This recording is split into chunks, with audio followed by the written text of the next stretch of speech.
Hey, MBA hopefuls. Welcome to MBA Waves. You are on the air, talking all things business and education. My name is Eric Lucrezia, as always, joined by my co-host, Bara Sapir. How you doing, Bara? I'm great. Good to see everyone on the last episode of the year. Amazing. We got through 2022. Amazing. It is the end of 2022, and this episode we're dedicating to kind of like a year wrap up.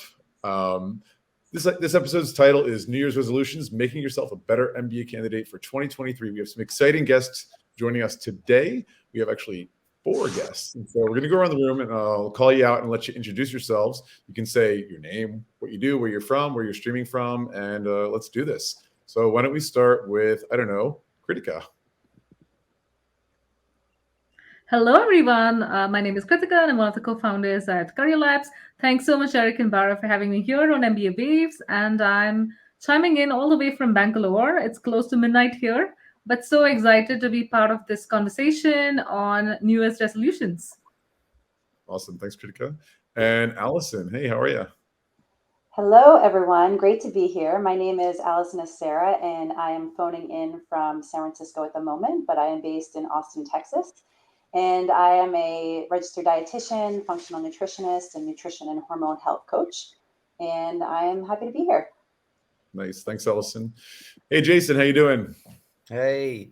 Hi, I'm Jason Bone. I'm a personal trainer. I live in London, where I'm streaming from today. Super excited to have a chat about New Year's resolutions. Thanks, Jason. And last but not least, Betty Ray. Hey there, my name is Betty, and I am calling in from the opposite side of the Bay in San Francisco Bay Area in Emeryville.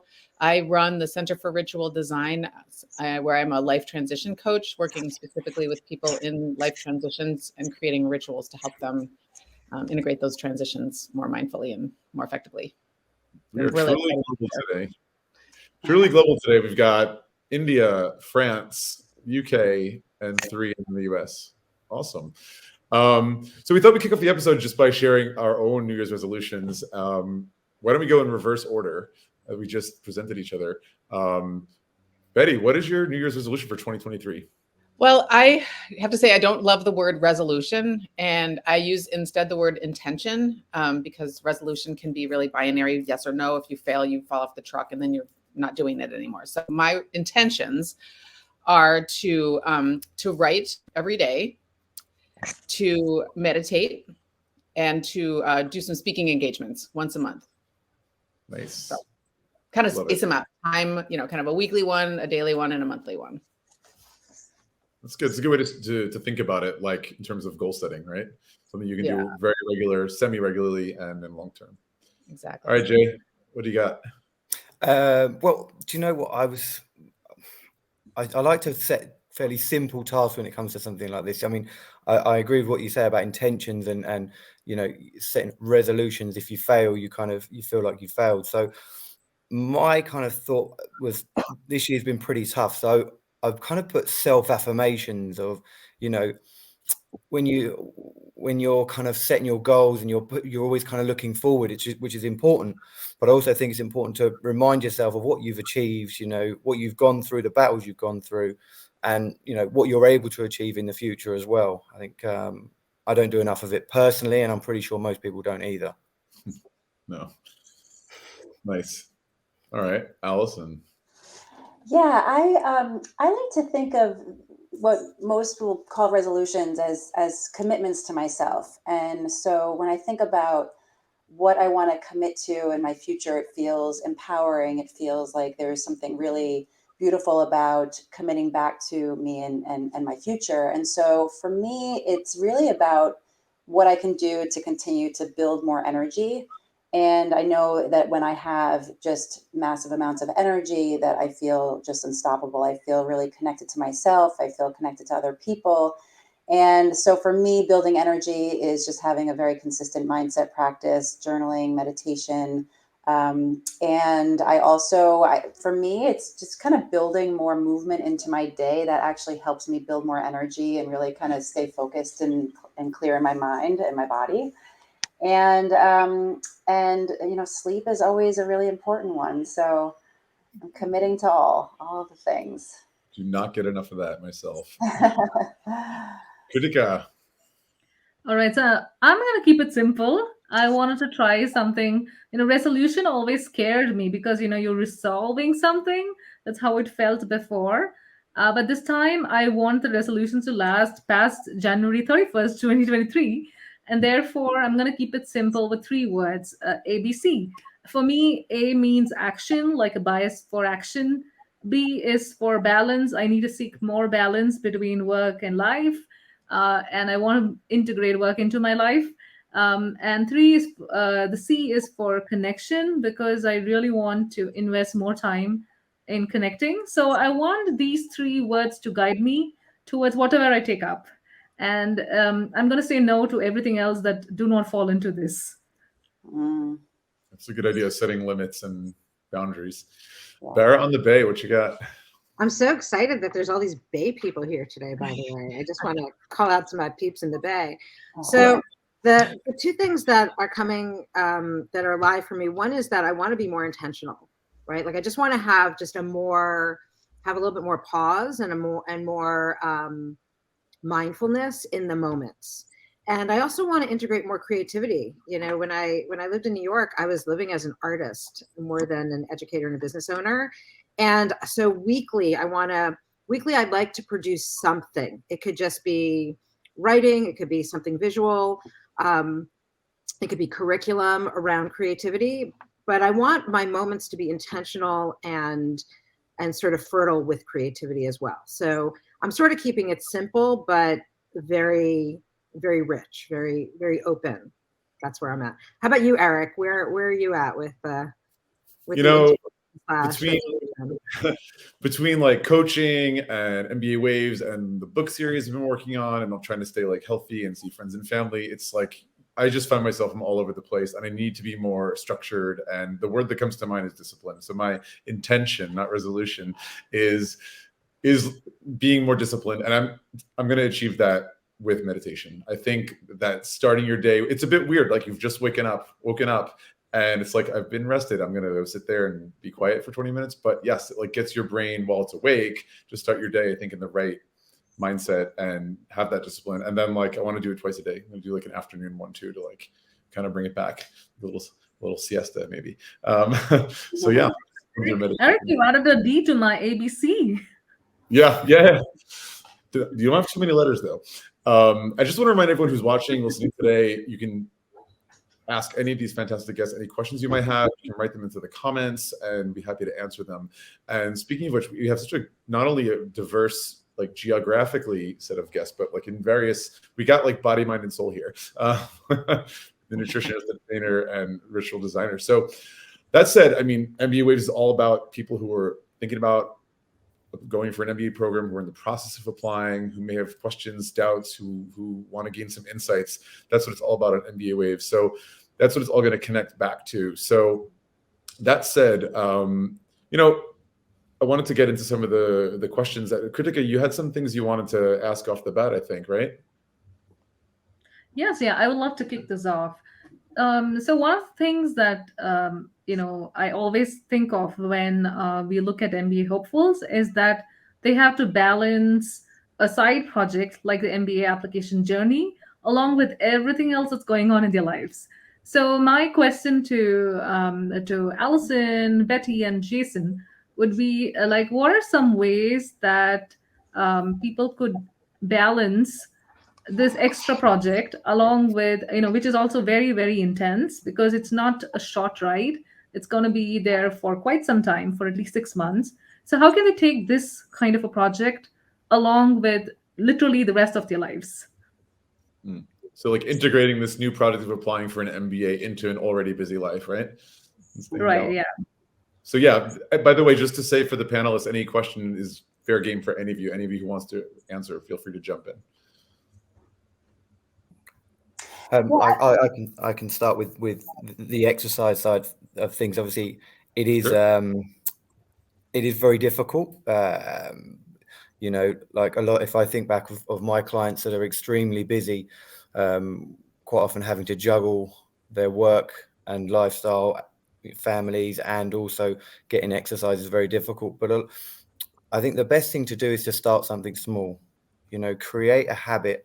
create something in your lifestyle that it's not going to take up too much time. So, for example, if you're going to the gym, the gym might be a bit too far away for you, so that's an extra 30 minutes you've got to add on.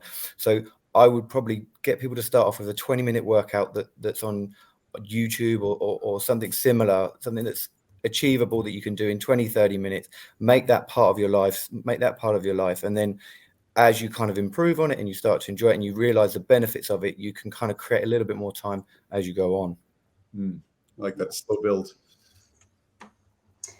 Yeah, and I would just add on to that. I mean, certainly movement is so important and crucial for building and maintaining more energy. As I was sort of sharing a little earlier, is my commitment to myself. But when it comes to actually how we can sort of build more energy into our day, I think it really is important to think about and even prioritize the food we're eating, because there's foods that are absolutely going to support our energy, support our health, give us the nutrients we need literally to stabilize our mood, to be clearer minded, to have more physical energy, right? And all of this, when we are fueling our body, means that we have more energy to put out. And, you know, when we compromise the quality of our food, maybe we're eating more processed foods or packaged foods, more sugar, these are really depleting on our body and actually put a lot more undue stress on our body and deplete our energy levels. So that's the first thing, is really is as much as possible. And it's really very simple. I think, you know, moving away again from processed foods to more whole foods. And while, of course, you know, that comes with needing to put a little bit more time and prioritizing meal preparation, that is actually, you know, a really great strategy is actually taking some time out, you know, whether it's 10 to 15 minutes, you know, at the start of your week to determine what is your food plan for the day. And you're really just taking the guesswork out of you know, decision making, right? So when you are busy, when you do have a lot going on, you have a plan in place that works for you and that's supporting you to make sure that you're getting in the food that you need. So I do think that they're, you know, investing a little bit of time in planning and preparation actually returns you just a lot more time in the energy you're able to build. There's something about planning, because I feel like a lot of people's like, oh, I have to take the time to plan, I have to take the time to cook and then clean and all that stuff. But two things, as you said, I think there's a return on that. Like maybe not planned, like you just go for something last minute, you spend more time than you realize trying to futz around and find a place to get something. And also maybe the process of cooking or washing up can actually be meditative in a way that calms you. So there's something you can like incorporate those things. Yeah. Sorry, Jason, are you going to say something? Or yeah, no, I'm just saying I absolutely agree. I think that one of the most important things with my clients when I'm talking about nutrition, obviously I don't go into depth with nutrition, but in terms of just preparation is so important. If you're waking up in the morning and you're sitting there, you don't know what to eat, you don't know what's in the fridge, that's time wasted. Before you know it, you've probably missed your meal, and then you'll go, oh, I'll catch up with that later. Food is your energy, right? So if you're not prepared, if you're not preparing what your foods are, then you're already falling behind. So yeah, you're absolutely right there. Yeah, I think there is really something important here about what both of you are saying, in this idea of taking a pause before you get started in your day and building sort of a ritual around the beginning, and whether that's a meditation practice or a writing practice. For me, I make my coffee and I sit with my book and I just write down all of my goals. And I actually have my goals, like monthly goals, at the top of my, like on my wall, and I can look at them and just be like, okay, like, is this tracking? Is this tracking with my goal? And to really take the time to eat well, get into a grounded place where you can actually prepare to do the work that's hard. You know, I've been trying to write a book, and I'm like the classic example of like, oh, I've got to write this book and I've got a deadline. And I'm like, you get to the computer, it's like, oh, it's time to write. And you're like, oh, I have to write. And you're in this like anxiety brain, like it's not. And I write really badly when I do that. But when I sit and I take the time, and maybe I've made my good meal and I've done my meditation while I clean, and like my kitchen looks good, and then I sit down, I can really jam it out. And so I think just being aware of what kind of headspace gives you the most creative lift, in addition to your body space. Obviously, these all work together, but like that you can really get the creative lift, paying attention to, for example, the time of day, right? I'm a morning person. I love working in the morning. Some people aren't. And being iterative with that, not like scattered, but like strategic. Okay, I actually write better in the night. So organize around that so that you're paying attention to your own inner rhythms, and then creating a ritual to get yourself started. So like, okay, whenever I light this candle, whenever I've done the dishes and I light the candle, and I just sit and get in silence for 30 seconds, and then like it primes the brain to be able to be in the engaged place that you're wanting it to be for this project. And if you start to notice that you're getting off your game, go do something else and come back. So you're giving yourself like a nice pause, so that you're like, I'm not going to force myself to do it under these poor conditions. I'm going to do it when the conditions are better. There's something really to be said about ritual and conditions, because having either the space or the objects around you or the right music that you associate with creativity, productivity, where it gets you in that mindset. It's so incredible how that works, how humans are influenced by those things. Like for me, if I'm doing yoga, I have this one playlist that I know, and it's like, okay, if I don't have that playlist on, I get distracted. I start like looking at the wall or my toenails or something. If I need to like write or answer emails, whatever, I put on like Chopin, and it's classical music that gets my brain on the right wavelength. It's amazing. Yeah, it's great. I want to pop on like circling back to something that Jason said earlier, which I think is beneficial to what everyone has been saying, which is the affirmation piece that you were talking about, and acknowledging where you're at, and everything that each of you just said. Once you accomplish it, if you can acknowledge it in yourself, you can create a dopamine loop, right? Mm-hmm. You can get that dopamine loop moving so that you feel really good about it, and then you want to do it again. So I'm going to try and initiate even more growth mindset. That's really what it is, of seeing like that I'm moving in the direction I want to move in. And then if I don't, and I'm not in alignment, like you were saying, Betty, then I don't have to give myself a hard time. I could be like, oh, isn't that interesting? I wonder what that trigger was, learn from it, and then just course correct. So that's something that in my intention setting, that I want to initiate more of this year. And I think that that's helpful for MBA students. It's really, everything we're talking about is helpful for everybody, right? Like these are all human conditions, human ways of moving through the world. What's going to make us lighter, happier, more joy, especially like, at least in North America right now, it's the coldest, darkest time of the year, right? So what can we bring more of what we want and who we want to be into the mix? Just to piggyback on what everyone's saying, I mean, guys in the audience, if what you're hearing from these experts sounds like the conventional wisdom you've heard all the time, all your life, from your mother, your school teacher, or perhaps a religious person in your church or whatever, I mean, because these things are real and these things are true. The whole MBA journey, and it really is a journey that can take anywhere from a couple of months to a year and a half, 2 years sometimes for people. But there are some key moments.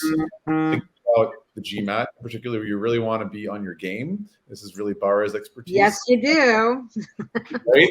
The GMAT moment, but also that moment that you're preparing for an interview and about to go into an interview, when you want to be sharp, you want to be present, you want to be all those things.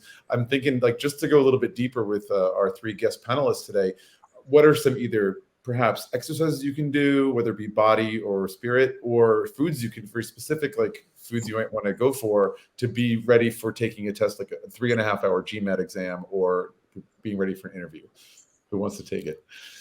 I could jump in first with the exercise. It's interesting how there's a lot of kind of links between exercise and the ability to concentrate, focus, cognitive skills can all be linked to particularly aerobic exercise. I mean, any form of exercise can help, but the aerobic exercise can really help with that. And I mean, only kind of 20 minutes can really improve.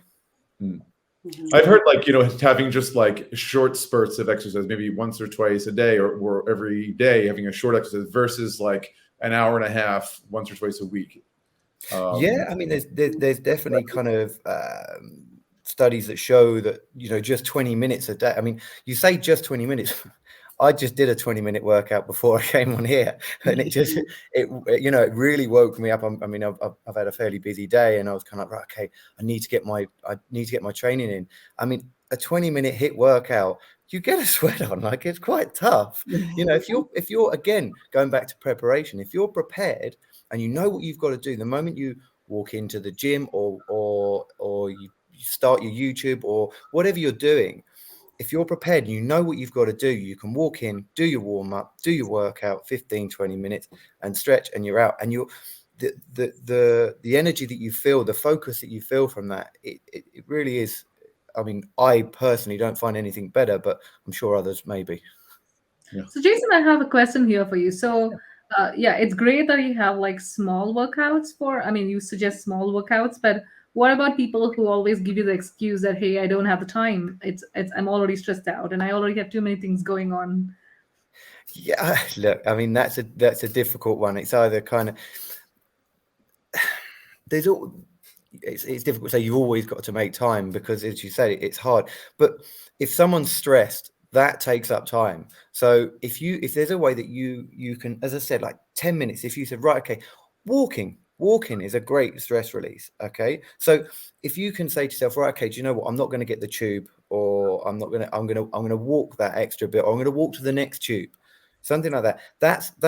That's a way to increase your heart rate and work you from there. And if you're able to do that, then you can kind of progress it. It's about kind of, everyone is individual, baby steps to create that. And it's something that, I mean, if anyone says to me that they haven't got 20 minutes in their day, I would love to see their daily plan, because it's, I mean, it would be pretty tough to not have 20 minutes in a day, We're very good at wasting time with nothing. And like, smartphones alone absorb so much of it. Right. I think we make time for what is most important for us, and if what is most important for us is doing great on the GMAT, or getting into our dream MBA school, then I think that we have to make time. We're going to make time for studying. We're going to make time to do the work to get to meet our goal. And I think that means that we have to consider our nutrition, our movement, our mindset practices as part of that strategy. And as important as studying for the GMAT, what we eat, how we move, and how we're managing our mind are going to be part of that strategy to get us to success. So it almost feels like it needs to be part of the program. Being aware how important these things are to the total success story of preparation. Right. Yeah. Well, that's exactly what you say there about, if you create time to work on your nutrition, work on your mindfulness, work on your exercise, if you create small portions of that at the beginning, or to start with, everything else you create more time for yourself, because you're more focused, you're more alert, you have more energy, you're more productive. And so it kind of, then that creates a good cycle. Absolutely. I love the idea of the cycle, and I'm going to ask Betty, like, what do you think can be rituals for MBA students that they can build? Because as I said, it's a long journey. So... I mean, there's a lot of different rituals as we're talking, and I'm thinking of a million of them. I mean, there are small sort of daily ones, like the sort of really connecting back to your purpose. If there's a specific set of schools that you want to get into, really focusing on like, what are the, I think rituals help us connect to purpose and help us avoid distraction. And so that's a really helpful tool to be able to go into a place where you're reminding yourself why you're there. You're taking some gesture that can help you connect to that deeper sense of purpose, and then acting out of that clearer place. But I was also reminded, like, I have a ritual before I have like a really big thing. I have a big interview or a big presentation or something. And I have never told anyone about this. It's sort of funny because it's goofy. And I've been doing it since I was in high school. But I go into the bathroom and I look in the mirror, and I look in my left eye, like super deeply. And I just like vibe to this sense of like, I've got this, I've got this, I've got this. And it's a super like weird little thing to do, but it always works for me because it gets me into that, like, I got this. And so there's affirmation in there. There's time to like, kind of project what I'm looking to project. I guess the point of the story though is really like finding some little thing that helps you feel like you're going to go in and kill it on these tests or whatever, like whatever that is for you. Some people it's a pose, some people it's listening to the particular music. So I think part of the work here is to really understand what are the things that work for you, what are the levers that help you. Obviously exercise is humongous, and I 100%, 1000% with nutrition and exercise. And like, what are the little tweaks that you can make in your, kind of pre-game, if you will, routines to give yourself a boost towards success? Talking about the GMAT, I really want to let Bara weigh in, but when I'm coaching my clients, I do speak about how to approach the GMAT. I don't coach them on the specific questions and so forth, but I definitely recommend taking a pretest initially, like straight away, to get that like baseline score. And then as you develop your customized study plan, you're going to see growth, you're going to see improvement, and that just builds your confidence, right? And what you're talking about, these affirmations, kind of combating that negative self-talk that all of us have at some point. People are stressing because like, oh, my girlfriend got a great score, but if I don't get a score as high as her, is she going to break up with me? Or like, if I don't get into the top school, like, is my family going to be embarrassed of me or whatever? And we put so much pressure. So it's so important. I love that ritual with your left eye. That's unique to you, but just as a good example of how to, repeat to yourself in those affirmations, because we really do take in so much negativity without even realizing it. And it's so important to counteract that. But yeah. So much research too that show that affirmations work. I mean, I'm really interested in that data too, that when we have a negative mindset and a negative story, it affects outcome. I mean, to me, that's really powerful and really a good testament for these affirmations. It works in either direction.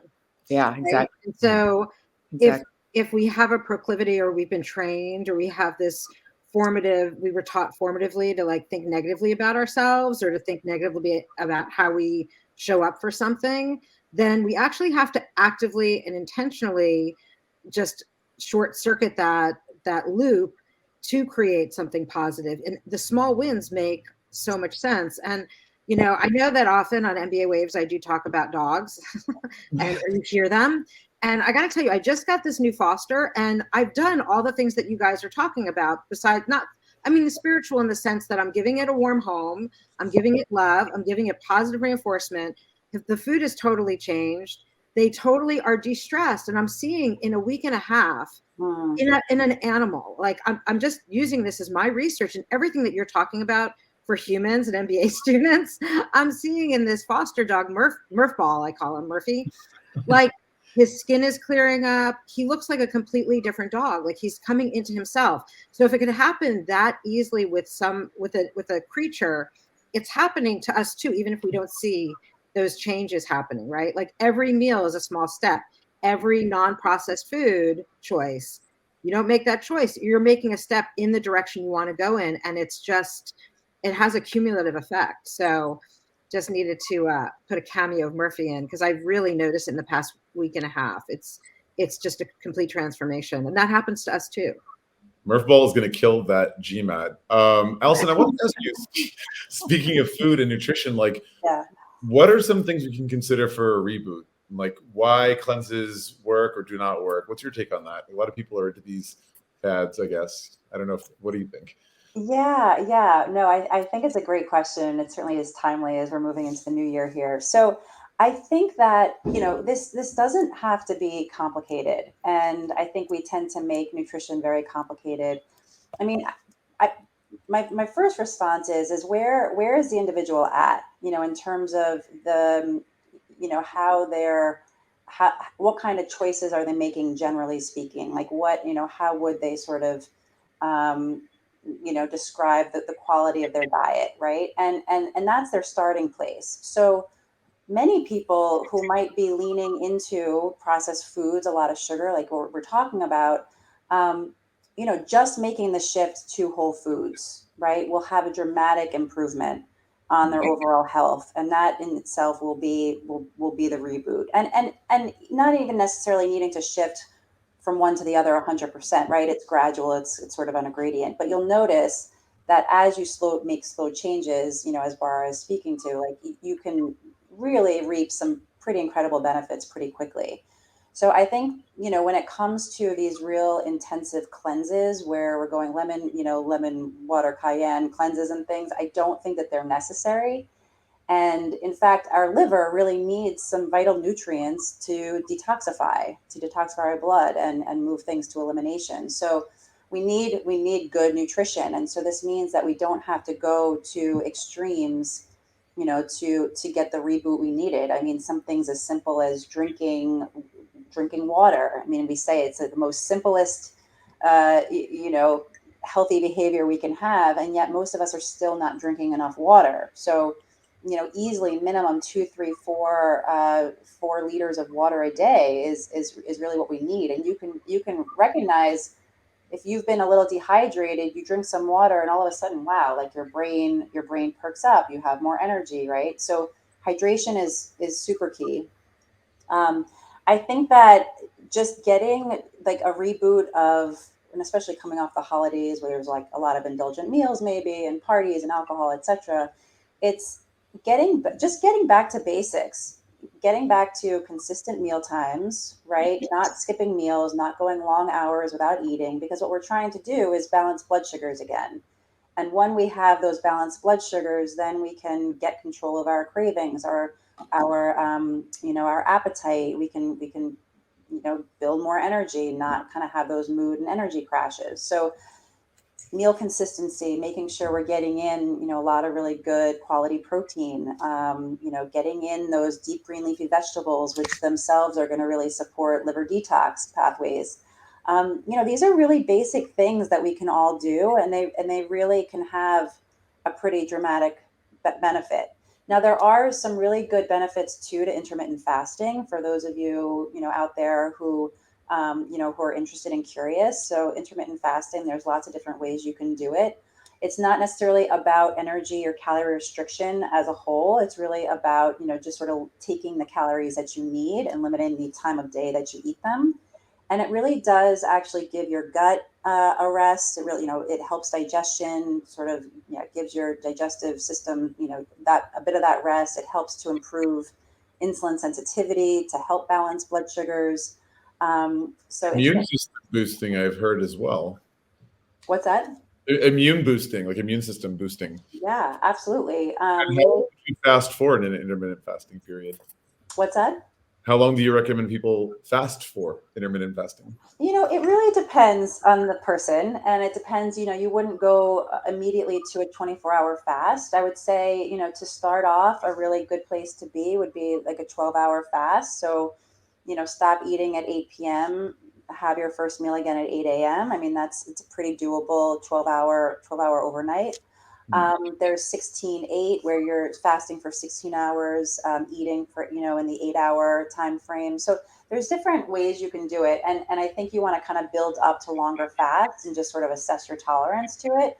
If you have issues with cortisol, this intermittent fasting isn't necessarily for everyone, disordered eating habits or a history of. But I think what it all gets down to is ultimately is like what works for you, and really figuring out the plan that's going to work for you. And that really kind of comes back to how you prepare, how you sit for an exam, right? Same way that we wouldn't tell a marathon runner to try like a new protein powder on race day. Don't try a new nutrition something or other supplement, on test day, right? So it really is, I think, doing a lot of trial and error and figuring out what works. Alison, you mentioned supplements. I wanted to ask you, what's your take on supplements, vitamins, herbals? Like, you believe in this stuff? I mean, I personally just, for people who are just trying to maintain good health, I don't necessarily recommend a ton of supplements. I think there are some basic ones that magnesium, fish oil, vitamin D, a multivitamin, pretty basic.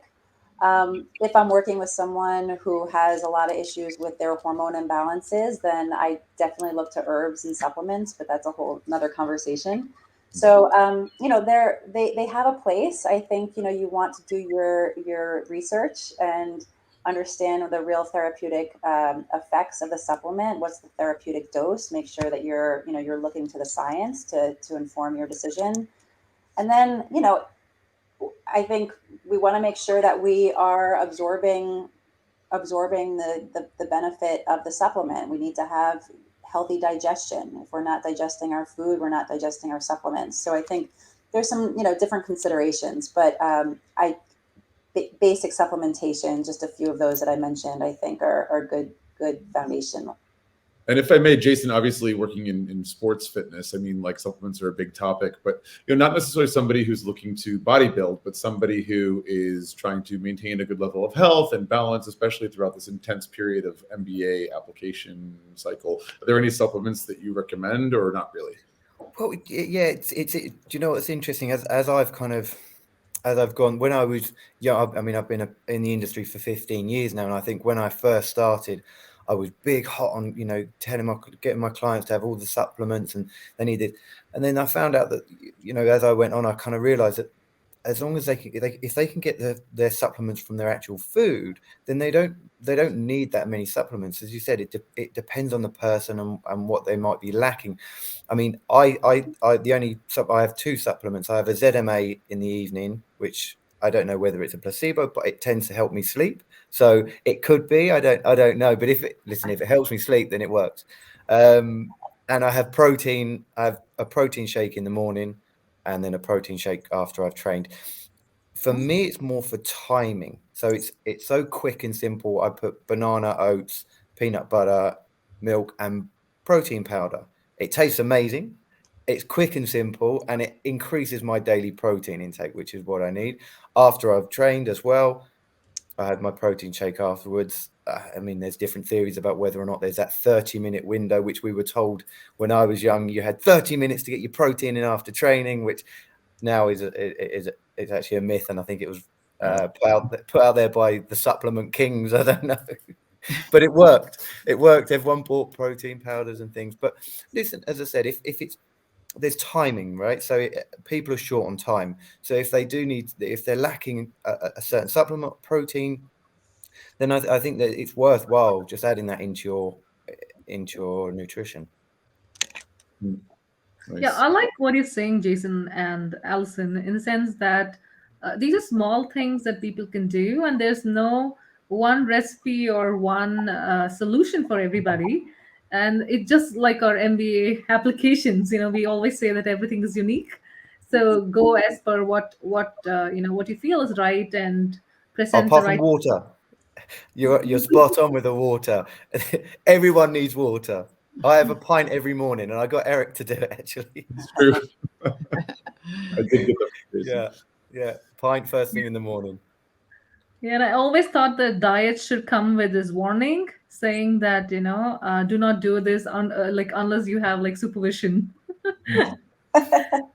Right, because some of them don't work and they just like crazy for people and so on. Well, I mean, you are what you eat, first of all. And the other thing is there's so much information out there, like with every subject, sifting through the fake news, which is why it's so helpful to have people who know what they're talking about. And it is really case by case because everyone's physiology is different, and down to like the hormone level, anyway. No, I mean, a lot of you guys have been talking about routine and planning, and that kind of comes back to what my personal New Year's resolution was, which is about discipline. And I have a question, like I want to ask for me, even like, when you get in that moment and you're in the zone, like whether it's Betty sitting down to write a book and she's like, it's really flowing, or you're sitting there crunching GMAT questions and you're in that zone and you've scheduled that lunch break, right? Or that 20-minute cardio thing. How do you balance scheduling and when you have those zone moments where you're really producing? What do you guys have to say about that?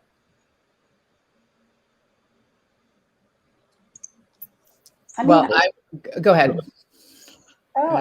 Yeah, I mean, it's a good question. I think ideally, I mean, one day I think is not going to make or break. I think actually if you're in a zone, that's beautiful creative time that I think you want to harness.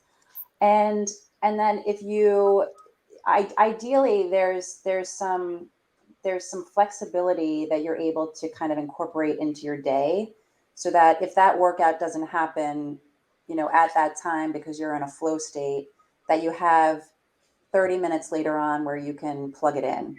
And obviously that's not going to be the case for every single day, but and these flow state days, like that doesn't happen all the time either. And so if you generally are just sticking to a routine that works for you, it's going to support you in these days when things don't work out perfectly. And that is totally fine. And I think it's just doing what we can to make it up. And if we can't make it up, then just, getting back on track the next day. Yeah. A lot of my clients, when I'm giving them kind of tasks to do, so say if I only see them for once a week, let's say, I mean, they've got 6 other days where obviously seeing me for an hour in a week is not gonna, I'm good, but I'm not that good. So I set them targets to do outside of the, in their week. But it's funny how not everyone, but a lot of the time they get so down if I see them on the Monday, let's say, and they're like, I only managed to do once. And they beat themselves up about the fact that they didn't get that in for reasons like you said, Eric. There could be, they were in the flow when they were supposed to go to do the class, so they cancelled a class because they were busy and they were getting on with something that perhaps they were a sticky point. And it's so important to just reset yourself and just be like, do you know what? That didn't happen today, but I got this achieved. Tomorrow's another day. Let's start again. Because what happens is, say, for example, I said, right, okay, so Tuesday you're going to go and do this class, and I recommend a class for them to do, and they couldn't do it because of that. It then kind of ruins the rest of their week. They think, well, I've missed that, and I'm not going to, and they get on this negative part of their week, and then it's not until they see me again on Monday when I can kind of give them the positivity that they go, okay, well, that's okay. But if they kind of manage to think that on the end of that Tuesday where they go, well, I didn't manage to do it, okay, Wednesday, let's see what we can do on Wednesday, and you kind of don't get into that negative kind of cycle. Got to be kinder to ourselves, huh? Oh, absolutely. Yeah. I mean, I feel like this is one of the most important life skills that we'll ever learn. And I think, this idea of managing time, which is a precious, precious resource. And so the ability to be able to say, you know what, I was in flow state. I mean, flow state and creativity is like really high level time use, right? Because when you're really in that zone, that's really, it's very efficient. It's fun. You're nourished by it. Your soul is fed by it. You're grooving and you're feeling really great. And so the time to work out can be that as well. And you can actually get in flow state when you're working out as well. So and eating well and all these things, I think it's a matter of being able to step back and, like Jason was saying, like have more of a, to interrupt those negative thought forms and being able to say, you know what, I'm going to rock this thing. I'm going to do it anyway. I'm just going to do it, after, I get done with this class or whatever, like figuring out a time that you can still do it so that you're balancing it like over the course of, say, a week, not every day.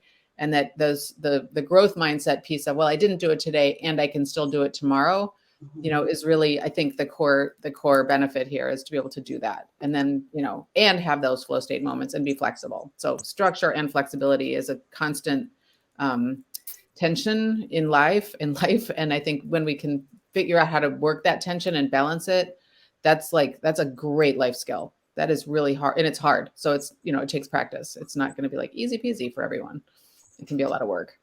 That's good advice. I see Jason drinking his water over there. Good man.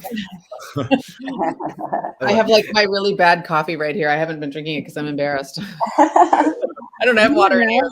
The other thing that you're all talking about, this discipline, you've got the discipline piece, then you've got the maybe chaos, you can call it. Like Jason talked about, you can walk from point A to point B, right? You can integrate your life with all these pieces. Alison, you spoke about thinking about your week ahead and what food you're going to have, right? For our test prep students, I ask them, especially the 2 weeks before their test, what is your nutrition going to be like?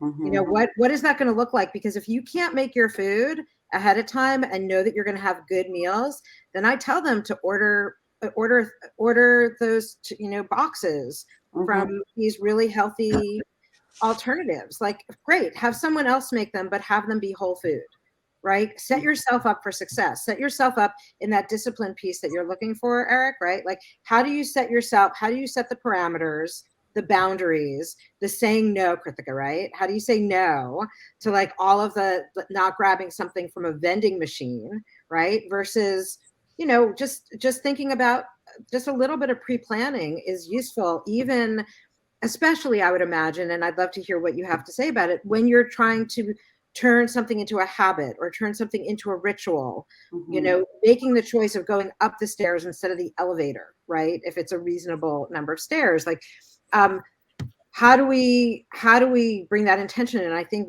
Betty, that calls forth what you're talking about, right? In bringing that moment, bringing the sacredness of the moment of what choice do you want to make right here and now, gazing into the eye, like gazing into yourself. Yeah. You know, my yoga teacher used to say, she always had this phrase, do what you're doing while you're doing it. And sort of this idea of presence and awareness. And I feel like that is the way to bring awareness to a habit. Like, I love your question, because like that habit can be so negative and it can be so positive. And it's a real, you know, we have opportunities to tweak our habits all the time. And so, for example, the one that I use with a lot of my clients is the morning routine, right? You get up, you do you comb your hair, you shower, coffee, you get on your phone. Oh my God, what's going on? Oh my God, the January 6th committee. Oh my God, the internet. Like, you're in this, like, and by the time you're even leaving, you know, logging in or whatever you go, your already brain is like, psh, you know, you're just like, oh my God, I can't. And then, you know, to just put that away, have the phone in a different room, you know, sit down with a book or with a journal or with your computer and just be really intentional about how you're going to spend that day. That is just a habit that can be really generative and becomes a really healthy habit, as opposed to, or, you know, and making juice can be a really generative habit instead of a toxic one. It's really important. Yeah, and I think I would just add, you know, just having even the awareness of the habitual practices that either support us or are kind of keeping us from actually, you know, or not working for us, essentially. And I think that this is where doing some reflection work, you know, you have an idea of kind of like maybe what your health goals are and what the behaviors are, and identifying just those things that are, you know, that are getting in your way. I mean, and just really building some awareness around them, you know, like, oh, I always take the elevator, or always try and find the closest parking space, or, you know, I always just, you know, pass the vending machine and grab something. And so spending some deliberate time to really identify or understand your health behaviors, what's working, what's not. And then, you know, through, you know, with Betty's practices and, you know, thinking about meditation, the helpfulness of meditation, to really be able to be present in the moment, and then have a, you know, to be able to stop, breathe, and decide, you know, to choose something different. But I think it really starts with that awareness. I think that's really key. So journaling is so good, or keeping a diary at least, or marking on your calendar. Like, I think most of us are living in autopilot a lot of the time, and taking that time, again, setting aside time for planning and being strategic and being intentional, puts you in the right mindset for being able to attack and achieve those goals, which, as Jason was saying, it like kind of feeds you back. If you're taking that moment to exercise and taking the moment to prepare and eat the proper food, it feeds your brain and spirit, so you're more focused, you're more efficient, and you can benefit from that. And it's a positive cycle. Yeah, and from what I heard from everybody is that while someone is going through this whole application journey, they're also going to be learning how to balance their extremely crazy MBA lives, because life in the program is going to be like a 60 to 80 hours, you know, easily. And so what they're gaining while they prep for this is like a way of coping with the rigors of, you know, the academics, the networking, and of course, like having something that's going to benefit them for a really long time. Yeah, I always say that the whole process is it's like a fractal, right? Like how they're studying, how they're looking at the schools, how they're doing the interviews, like it's all an opportunity for them to reflect who they want to be in that moment, right? So it's not like, I love New Year's because it does, I mean, it's interesting, in Judaism, there's 4 New Years, right? So you have 4 opportunities to actually create that shift. But anything that has an opportunity to launch into the way that you want to be is a great opportunity. Even the application cycle and starting business school, right? That becomes, what habits do you want to start when you start a new program, right? You get to be a different person. You get to make different choices. But it's like universally, I actually read some research that 45% of Americans say that they usually make New Year's resolutions, right? But only 8% are successful in actually achieving their goals, right? So how do we ensure that we meet our goals? How do we help our students meet those goals and our clients meet their goals? You know, and I think that I'm a big fan of growth mindset. We've mentioned and balancing that with being kind to ourselves if we don't reach them. It's like this double. I don't know. You're like managing two horses. One of them pulling you in the direction of growth and advancement and achievement. The other one in more like a slow and steady, but kind to yourself and acceptance of who we are. It's also part of it. It's such a hard thing to balance, but it's so vital. Yeah, I think it's interesting in say when you kind of talk about fail. Now, obviously, in my life, there's so many things I've failed, but the reality is that I learned a lot about myself, and I learned a lot from I learned more from my failures than I did from my being successful. So, you know, like I've fallen down a lot in my life, and every time it's you know, you build yourself back up and you learn more about yourself and you learn more about life through those failures. So, you know, don't be afraid to fail with something. You know, if you set a New Year's resolution and you fail it, ask yourself perhaps why you failed, what happened. You know, it's not the end of the world. You can start again, you know, learn from it. So I think it's really important. And it's interesting about how we do this thing every year. A lot of people in a lot of countries around the world, we have this day where we say, okay, I'm going to do something new. I'm going to be somebody different, whatever it may be. And yet every single day is an opportunity to do that, right? Every time morning, you guys were talking about, oh, Jason was saying like, oh, I didn't get to do this exercise today, but tomorrow's a new day. And so I think it's a good day to think about a resolution every day in a way. Guys, it's been fascinating talking with you. You guys are all wonderful and offer so many insights. I know this episode will be valuable to so many people.